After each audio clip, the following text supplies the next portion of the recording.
Burnout is what happens when you try to avoid being human for too long. Michael Gunder said that once. Ladies and gentlemen, welcome to the Moving Forward Leadership Podcast, episode 57, Surviving Leader Burnout with Michael Levitt.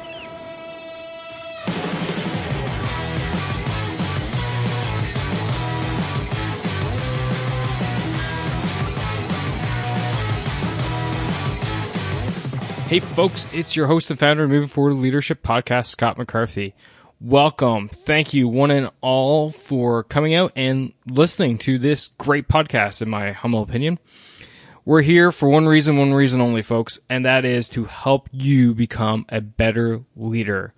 And what I do is I go out and find world-class guests like my guest today, Michael, and basically extract their practical tips, advice, guidance, all the above, to help you and me become better leaders. That's right. And that's what we're all about here. So if this is your 57th time listening, or if it's your first time listening, doesn't matter. Welcome. Welcome again. Today, we got a pretty, I would say, important topic. Don't you agree? Burnout. And burnout is becoming more and more prevalent in today's society. People, is just so much expected from everybody today, especially you leaders out there. And burnout is happening more and more. So that's why when I saw Michael apply to come onto the show, I was like, yes, this is definitely someone who I want to have on because it's a great topic. But before I dive into talking and introducing Michael, what I want to do is, first off, do a shout out to our show sponsor, one of the show sponsors anyway, and that is Penji, Penji.co. If you go to penji.co, those guys over there are graphic design artists, and they can go ahead and make you basically anything you want graphic design wise. They are phenomenal. If you just check out the artwork, the banner artwork on my various social media profiles, those are all done by Penji, and those guys, it was phenomenal. Slick, smooth. Gave me a couple different options. I said what I liked, what I didn't like, and right away, turn around, no time flat, and all of a sudden, boom, there it was. The file was in my inbox, ready to be used for the world. So check them out, and the guys over at Penji graciously put a discount out for you, the listeners of the Moving Forward Leadership Podcast. They'll give you 10% off every single month you're subscribed to their services. So if you just use the code MFL10, as in Moving Forward Leadership 10, you're going to get 10% off every single month you're subscribed. Okay? That is a lot of savings. That's very gracious of them. So check them out. Check out their artwork, like I said, on Facebook or Twitter or whatever social media you follow me on. All right. And you'll see the exact, just the example of their great work there. So anyway, that's the show sponsor. Moving on to today's topic. As I talked about, we're talking about leader burnout and how to survive leader burnout. And Michael actually himself had burnout, and you'll hear a bit about his story. So we go into what leads to leader burnout, how you can avoid it in the first place, and then probably the most important aspect of today's conversation is how you can recover from burnout. Because regardless how you look at it, we do get burnt out from time to time. Now, it may not go to the drastic levels of what we discuss in this episode, but from time to time, you know what? You just need a break, right? You just need a break. I'm recording this on the eve of my last day of work before 2 weeks of holidays. 2 weeks of holidays. It's going to be great. And you know what? This is going to help me avoid burnout. So that's what we talk about. All right. Anyway, that's it for today. I'm going to quiet now so that you can sit back, relax, and enjoy my interview with Michael Levitt discussing how you can survive leader burnout.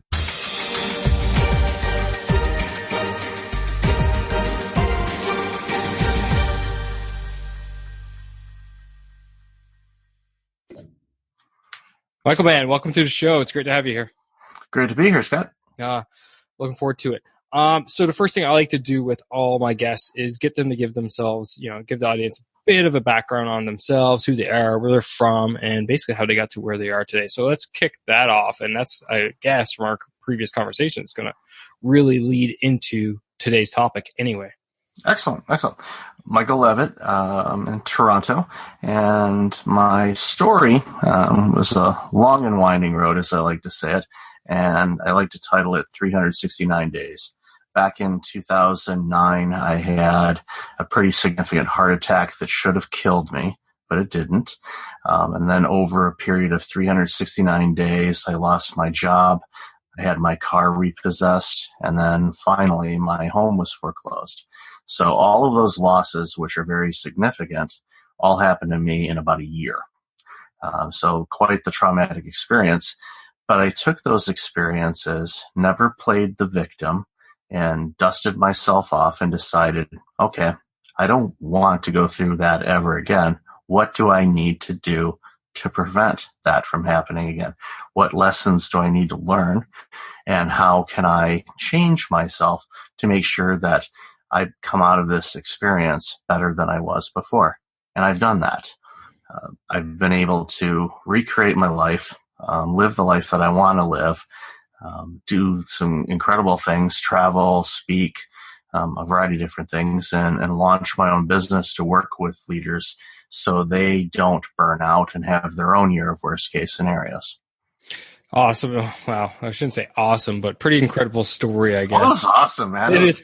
You got to look at the positive side to everything, right? Oh, sure. Oh, man. That's, go from, I assume rock bottom of your life, heart attack, repossession, foreclosure, etc., to, having what it seems like to me a pretty good life right now. So good for you. Congratulations getting over all this, because not everybody necessarily rebounds that well from such a dramatic events of 369 days, which is relatively a short period of time if you think about it. Very much so. So we're talking today about leader burnout and everything associated with it. So from your experience, what basically leads to leader burnout? I see a lot of leaders, including myself, that had the situation 9 years ago, where we're trying to do too much and we're working on things that, quite frankly, we shouldn't be working on. Oftentimes, leaders rise up through the ranks and become executives or managers or directors of their organizations because they were really good at what they did. And they were promoted, rightfully so, to more responsibility. However, many organizations do not train leaders how to be leaders. They don't train them how to delegate. They don't train them how to manage people. Because if you remember, for all of us that were in the lower rungs for a long time, we were the ones that were following direction and doing things. So when you're in a leadership position, you're not supposed to be doing as much doing, and you should be doing more directing. And delegation is one thing that is crucial for the success of a manager or a leader.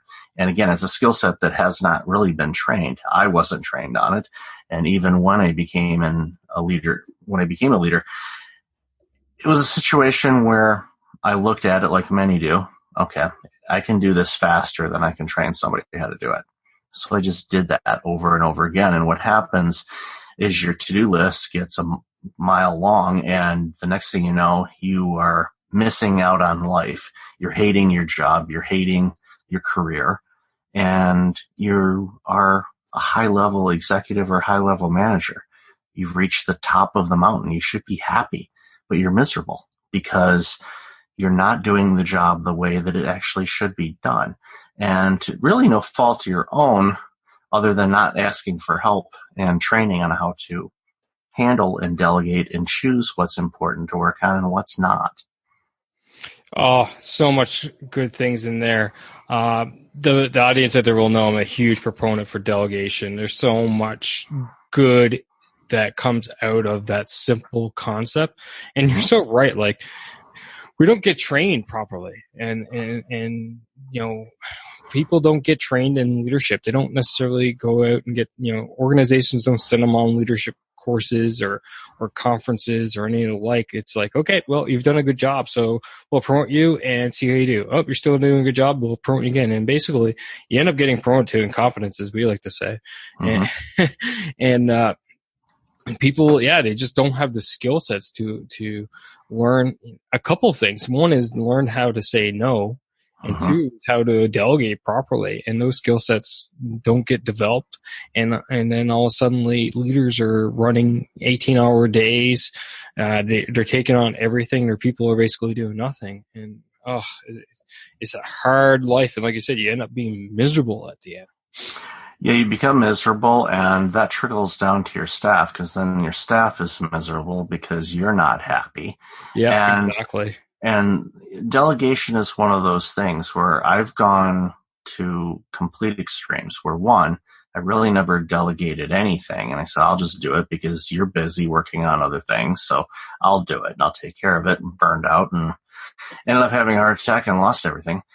Where now I'm at the stage where if something lands on my desk, the first question I ask myself is, who besides me can work on this? And if I come up with a name, guess what? They're doing it. I don't need to do it. Am I going to be familiar with it? Of course. I'm responsible for it. As a leader, you're responsible for everything. Doesn't mean you're to blame for everything, but you are responsible for everything. So you should at least have an understanding of what it is you're looking at. But if you don't delegate, you're actually robbing opportunities from people for them to grow and to learn how to do things. And it also flushes out your team members if they are going to be good enough to take on the task. And if, unfortunately, they're not, and that happens over and over again, then you may have to do, what Jack Welch liked to do, and just de-hire them. And as harsh as that can be, if they're not the right fit for the organization and not able to do the work that you need them to do, then they should move on to a different opportunity somewhere. Yep, no, for sure. Yeah, so much good about a delegation. I can keep going on all night about this. Mm-hmm. I think we've kind of circled around this question, but let's see if you got anything else in the back of your mind for it. But, how can basically leaders avoid burning out so that they can continue to lead organizations properly? I know we definitely talked about delegation. Are there other tools in the back of your mind there for the leaders out there? Prioritization is crucial. And if anybody says everything is priority one, short of that being some type of a marketing message, it's not true. There's the urgent and important. I like to use the Eisenhower method, with the 4 quadrants. And if it's urgent and important, the building could burn down, you could lose, the company could close down, any of those things. Yes, as a leader, you're going to want to address those things right away. More often than not, those items are few and far between, depending on what type of organization you're in. But for the most part, there's not going to be a ton of things that are in that space. So one of the exercises that I have people do that work with me is literally list out everything that's on their to-do list. And then after they pick themselves up off the ground from seeing this list, said, all right, now what we're going to do is, what are the things, highlight, that you know for a fact? And you have to be true to yourself, because if you think that you're the only person that can do all of those things, then there's an organizational issue. But highlight the things that only you can do. So highlight those. And then next, go through that list. And hopefully it's a much shorter list. And then from there, you say, okay, what are things that absolutely positively have to be done in the next week? And you circle those around. Then go back to the list again and say, okay, let's pick 2 or 3 things, no more than that, of things that needs to be done in the next day or 2. If you can get that list down to the 3, then it's like, okay, now for the next 2 days, that's what you're working on. Don't work on anything else. You're working on that. If you need to look at email, check email a couple times a day.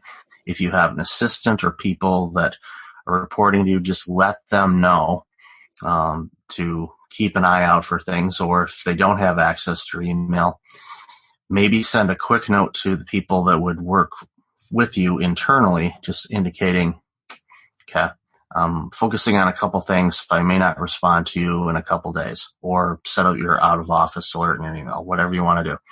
The idea here is for them to learn how to prioritize the important tasks, work on them, and finish. I find so many people have all of these, hot plates or hot pans on the stove, and you're trying to cook something, but they're not finishing anything. They're just cooking a bunch of different things. Like, okay, finish, get something done. And what I find is when leaders start accomplishing and closing and finishing things up, it builds momentum. They go, okay, I got those 2-3 things done. Awesome. And they have to fight the resistance of wanting to just, okay, let's keep on going. So, no, okay, that's where burnout will come into play. It's like, okay, you've done these 2 or 3 things. You've finished them. Congratulations. Okay, I want you to sit and wait. I'm like, sit and what? Wait. Yeah. Yeah, leaders generally aren't used to that. It's like, sit and wait. It's like, and do what? Well, one, I'd say nothing, but for many of you, that's just simply impossible, or you think it's impossible. So, okay, grab a sheet of paper. Not your computer, just grab a sheet of paper and brainstorm some things. Brainstorm a project that you'd want to work on in the next 6 months, or list your ideal clients. If you're dealing with clients, okay, who your ideal clients are. Who are some people you'd like to engage with that you haven't? Just, free form, just write some things out. Just be creative and, do that for part of the day. Take a break. I don't know, maybe go talk to your staff and say hi. So they reintroduce yourself. If you're one of those leaders that are anchored to your desk, go say hi to your people. If you have multiple sites, jump in the car and maybe go to one of those sites if it's within driving distance and just say hi. Yeah. So do that. And then the next day, do the same thing. And then over time, what happens is that urgent to-do list starts winding down to nothing. And then they can go, all right, maybe these are some things that I can work on to balance it out. And I tell people, don't try to just work on the hard stuff and not have quote unquote fun stuff to work on either, because that's not beneficial to you either. If there's things that you like to do that aren't necessarily urgent or important, but you enjoy working on them, then, take 1 or 2 of those things and sprinkle them in just to keep you entertained, I guess, if you want. But at the end of it, look at the list and see what you have on there. And if there's things there that you could delegate, but they need a little bit more training, well, that extra time that you're starting to gain back by prioritizing things, then you can start training some people to help you with those things to ultimately where they can be responsible for it. And away they go. I'll give a real life example for me. The health clinic that I've worked with, every year with the Ministry of Health in Ontario, we have an annual operating plan submission. And in that is a schedule of programs and services that our healthcare workers will be doing. Programs such as COPD, asthma, diabetes care, chronic disease management, you name it. In the past, that is a report that I've taken on. I've filled out the spreadsheet, all the details, all the stats, the percentage of the team that's going to be working on what project and whatnot. But this year, I delegated that to our programs coordinator because she's responsible for the programs. She coordinates the programs. That's a program sheet. Who should probably fill that out? The programs person, because she's going to be living and breathing that all year long. So she should probably at least have some input on what that information looks like. So I delegated it to her. So let's meet in a week. We'll go over what you have. If there's some things that she doesn't have information on, then I can fill in the blanks, and then it'll be done. That saved me, I would say, probably 10 hours worth of work this week. Now, her week just got ruined, but it's good to be the king. No, for sure. It makes absolute sense. And that's how we operate in the Army all the time, essentially. You go to an operations order, for example, kind of similar to what you're talking about. And there's different types of sections. There is section in there, the operational plan, how we're going to do the business. That's fine. That's the operators to fill out.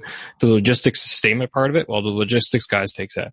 The intelligence information piece at the beginning, well, the int guys take that, put it in. The command, the signal, so all of our radios, communications stuff, Well, the signals guy takes that and they input it in. Health services, same thing.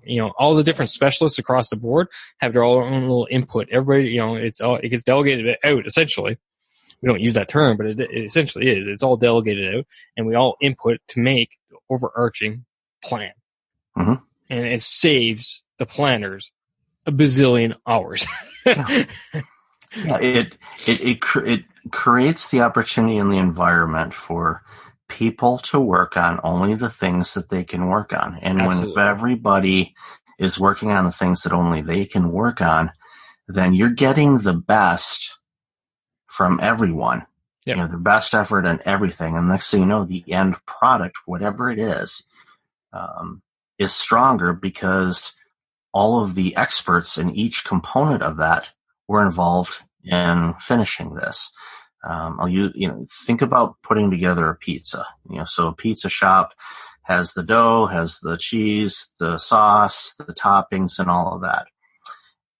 If that pizza company had to make all of those products, so get all the vegetables, you had to have a farm with all of the ingredients to make the wheat, the sauce, the tomatoes, all of that stuff, the animals to make the meat if you put meat on it, or if you're vegetarian, again, growing all those vegetables. You think of like one entity trying to make all of that and how long it would take and how limited they would be to the number of pizzas they could make.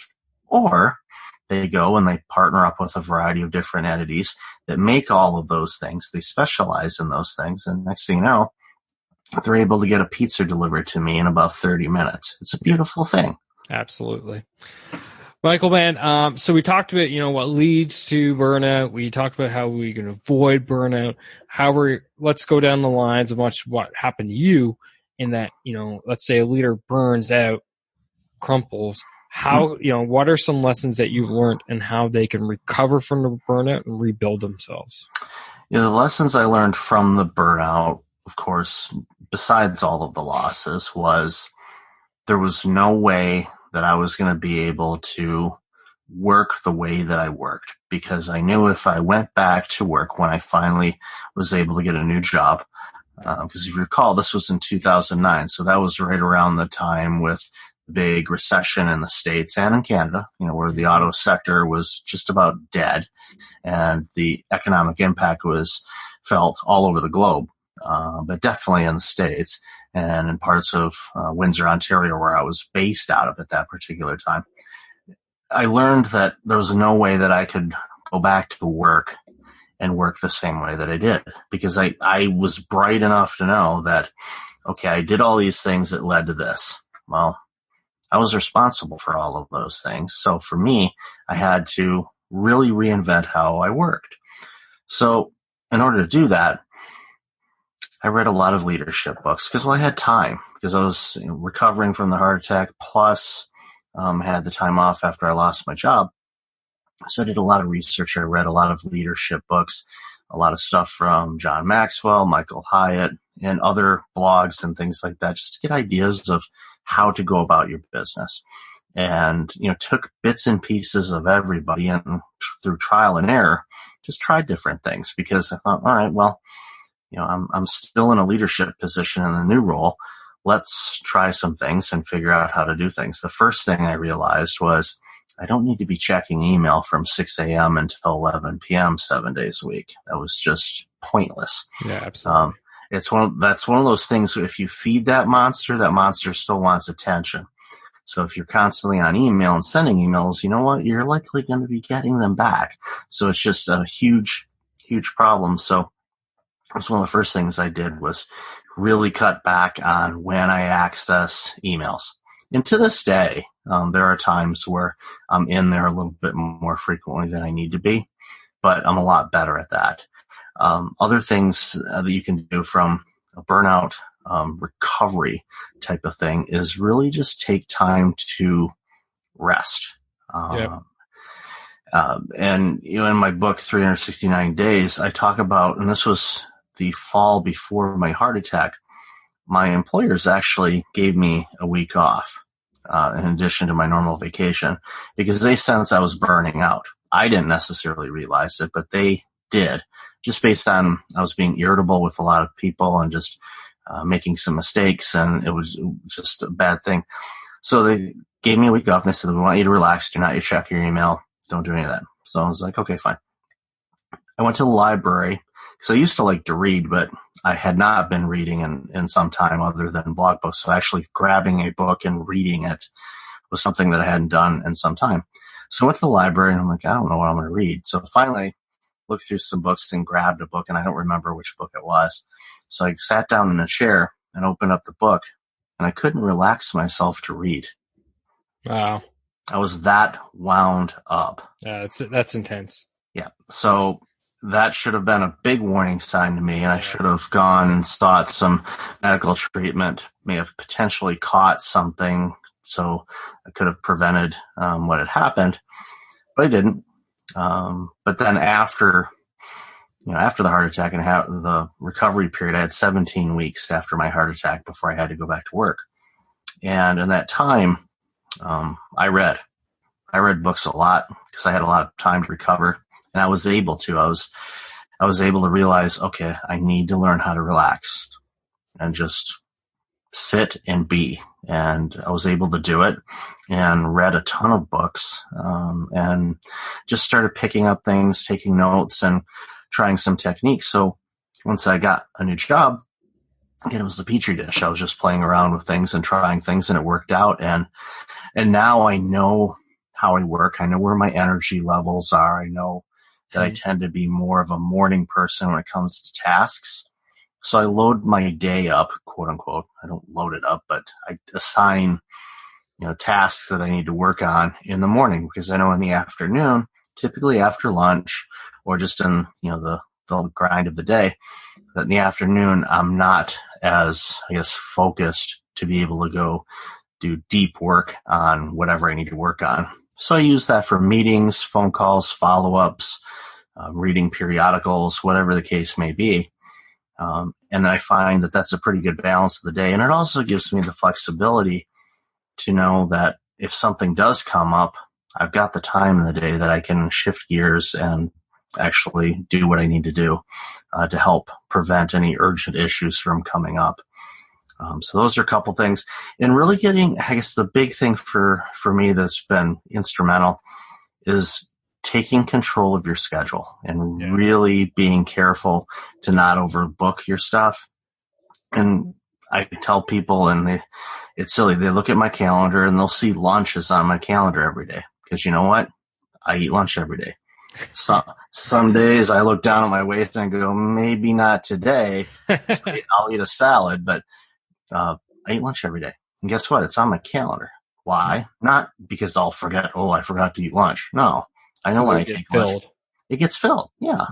It gets filled. I've got auto schedulers through my business. So if I don't have it blocked off, guess what? Someone's going to say, hey, 11:30 to 12:30 is a great time to chat with Michael. No, because I'm at Freshie getting a salad or something. It's not a good time. So I'm specific as to when I'm going to be doing some things. And for many people, they may not have the full flexibility to do that. They may have certain things that they have to do. Well, schedule them. Okay, from 7 a.m. until 11 a.m. you have to do something. Your boss at the department you work in or whatever, that's something you have to work on. Well, go ahead and put it on the calendar. Schedule it. It's there. You're going to be doing it, but schedule it. And then what helps is then that way you can make sure you don't overload your days. And then also, it's helped me a lot in when I look back and see how fatigued I am, if I'm tired, I'll look back and go, okay, let's see if the calendar gives me any clues as to why I'm tired. Yeah. Well, in the past couple months, I've been in San Diego, Chicago, Tampa, and Toronto on different trips in a very short period of time. So it's like, I'm tired. I've been, lugging the suitcase and going through security quite a bit over the last, couple months. So that gets tiring. It's like, okay, that explains why I'm feeling down. And sometimes there's just seasons where that happens. But at the end of the day, you want to make sure that you give yourself some elbow room to just relax, so you can be creative. If you're a leader, you're supposed to be creative. You're supposed to be a visionary and looking at things. And if you're just doing, you're going to lose that opportunity to be creative and come up with maybe some new ways to do things or new opportunities to make things easier or grow your business or whatnot. No, it all makes sense, especially the calendar thing. I love it. I schedule everything in mine. The guys know, just like you. I don't go with lunch per se because, but what I do during my lunch is I actually go and exercise. That's my thing. There you go. Yeah, and that gives me my break. And it's interesting how you were talking about how you work your day. I'm very similar. I'm a very morning person. I wake up like 5:30, 6 o'clock now because the sun's coming up earlier. And all my heavy task load stuff are in the morning. And then what I would say, all my networking type work that needs to get done, i.e. talking with people, making sure things are good to go, meetings and all that jazz, I generally run with the afternoon. I don't know if you've ever read the book, The Power of Win by Dr. Bruce, but it really, that's a great book and great resource. And it's on the Moving Forward Leadership resources page for the listeners out there. But if you read that, you do this simple online test and it tells you what type of chronotype you are. And his ideology is that we're all different chronotypes. So as an example, I'm a lion. So lions basically we're up early and then we work hard during the morning and then the afternoon's more tribal time, and then evenings, is wind down, which is funny because before I ever read this book, I used to always be, I'd be at supper time, I'd be exhausted. My wife, why are you so tired? And then right after supper, around 6:30 or so, I peak back up until around 10 when I start winding back down again. Well, after reading his book, I found out exactly why, and that's exactly how my chronotype runs. So it's pretty funny. So anyway, in his book, he explains when you should do all these things. So it's very similar to what you've been talking about. That's good. Yeah, I'll definitely check that resource out because I find if people understand, like you do, where your energy levels are, then you match up your work to the best of your ability to those times. Because if you do that, then it does reduce the opportunity for burnout because your energy levels are matching up with what the work you're doing. And that way you're not trying to do task-heavy things at 9 o'clock at night. And another thing I tell people, too, it's like what frustrates me when I see so many of these leaders and executives doing the 18-hour days like you mentioned earlier, they're missing out on life because, again, one of those things of busting your butt and being successful and being able to do things is you have the finances, hopefully, to be able to do things that are exciting, such as vacations, going to sporting events, concerts, and whatnot. I used to miss out on going to last-second concert tickets. Your friend calls you up and said, "Oh, I got second-row tickets to Bruno Mars. It's tonight. Now I got this report that's due tomorrow." Well, you should have been working on that report a long time ago and not today. But if you're not properly scheduling your day, then you've missed that opportunity. And you've also missed out on really decent tickets. Now, if you don't like Bruno Mars, then you're like, there's no big loss there. Use that as an example, though, but it's like insert favorite artist or band here. And you're like, you'll be kicking yourself. And you're like, because I'll tell you what, I don't remember the reports that I worked on, but I remember the events that I missed out on because I wasn't able to because of a work situation. And absolutely. It's not fun. And there's things that come up, I definitely don't want to make employers or work the bad guy in the situation. It's not. They help provide things and they provide jobs, and it's a great thing for people to have the opportunity to work and to serve organizations and people. But it's not a situation where it should be a 24/7 type of thing for anybody. Even if you're an emergency doctor, you're not on call 24/7. You may be on call a couple nights, but you still have nights off, hopefully. Absolutely. Michael, man, this has been a great, fascinating discussion. One that is truly needed, I think, especially we just finished up at the time of this recording. Last week actually was Mental Health Week, and it was big push on that. So burnout is a problem. It is a discussion leaders need to have and something to be aware of. Before I start winding down here, I got one last question, which I ask all my guests. Absolutely. And that is, according to you, Michael Levitt, what makes a great leader? A great leader is someone that does everything in their power to serve the people that they lead, but they make sure that they serve themselves first and take care of themselves first. Because if you are well, healthy, full of energy, full of vision and drive, that's the best leader you can be, and that's going to impact the teams that you lead.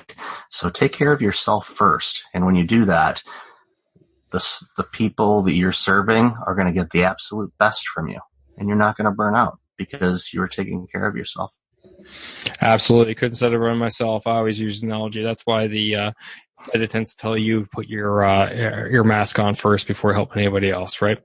I've seen that probably 15 times in the last couple of months. So yeah, I know that routine pretty well. Yeah. Awesome. Michael, man, it was great having you on the show. This is where I'd like to flip the mic over and allow you to go ahead, take 30, 45 seconds or so, and feel free to give yourself a shameless plug. You Sure. Talk a bit about your book. I know you have your own leadership podcast as well, and site. So why don't you go ahead and plug those things? Yep. Best way to find me is to go to breakfastleadership.com, and thank you, Scott, for this. I have a podcast, the Breakfast Leadership Podcast, which you can find on iTunes, Stitcher, and a variety of other places. I have a blog on there. I'm on social media under Be Fast Leadership, so you can reach out to me there. And yes, I do have a book. It's 369 Days, How to Survive a Year of Worst Case Scenarios. It's available at Indigo, Chapters, Barnes & Noble, someplace called Amazon, and a variety of other places. So I appreciate the time chatting with you today and your audience. I hope they found great value in our discussion. Awesome, man. Appreciate it. For the audience out there, as always, it's easy. Just go to movingforleadership.com/5757. And all those links are going to be in the show notes for you as well. What I'll do, Michael, I'll throw up your book under my guest resources section of my resources page so that you can find it there as well. Okay. So just feel free to swing by and grab your copy of Michael's book, 369 Days. Buddy, again, appreciate you. Well done to you in overcoming everything you've had to overcome. It's a pretty incredible story. So kudos and thanks for coming out on the show. Thanks so much for having me, Scott. Appreciate it. All right, the best. Audience, stick by and I'll have my key takeaways from my interview today with Michael.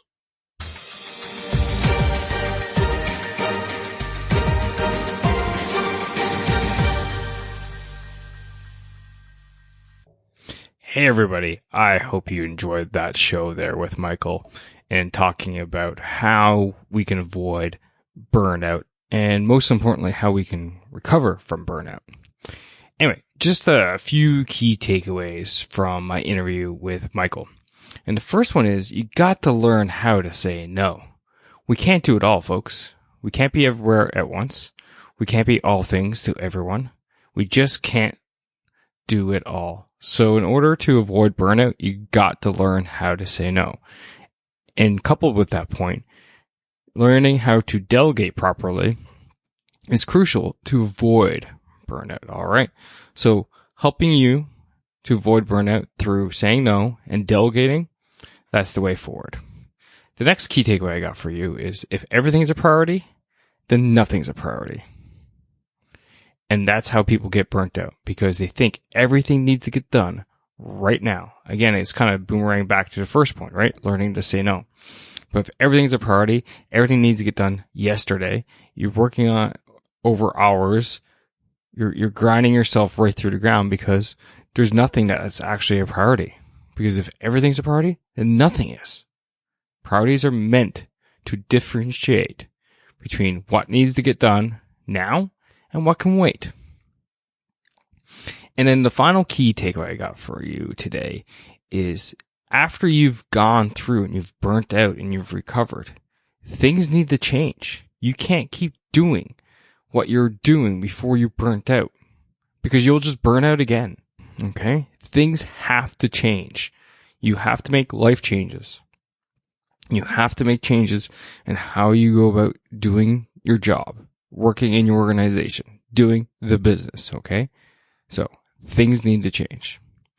All right, ladies and gentlemen, I hope you enjoyed this show. I hope you enjoyed the podcast. And remember, if you do enjoy it, R squared, S squared. R squared being rate and review. Rate and review the show on iTunes, Google Play Music, whatever podcast hosting site you're listening. All right, just rate and review it. I really don't care. And feel free to share with me that you've gone ahead and rated and reviewed the show. I would love to hear. I mean, heck, I'd even read it out on air. So feel free to rate and review the show. And in turn, that helps. It helps other people find the show and helps me to help them become better leaders. And that's all I'm here for. And S squared. Subscribe to the podcast so you don't miss a single episode. And I've made it easy for you. Just go to movingforwardleadership.com/subscribe. And you'll see the various options there for you to subscribe to the show, either to iTunes, Google Play Music, Android, or old school RSS feed. All right, folks. And then finally, the last S is share. Share this episode with someone. Share this with someone who you may be afraid are burning out, or someone who is in a tough time, or someone you just think might enjoy this episode. Share it with them. Give them a little note. Say, hey, check out this podcast. It was super neat. All right. All right, ladies and gentlemen. Again, I thank you. I thank you for your time. I thank you for listening and supporting the show as always. You're all rock star leaders out there. And until next time, remember, keep pushing, keep trying, keep moving forward. Take care now.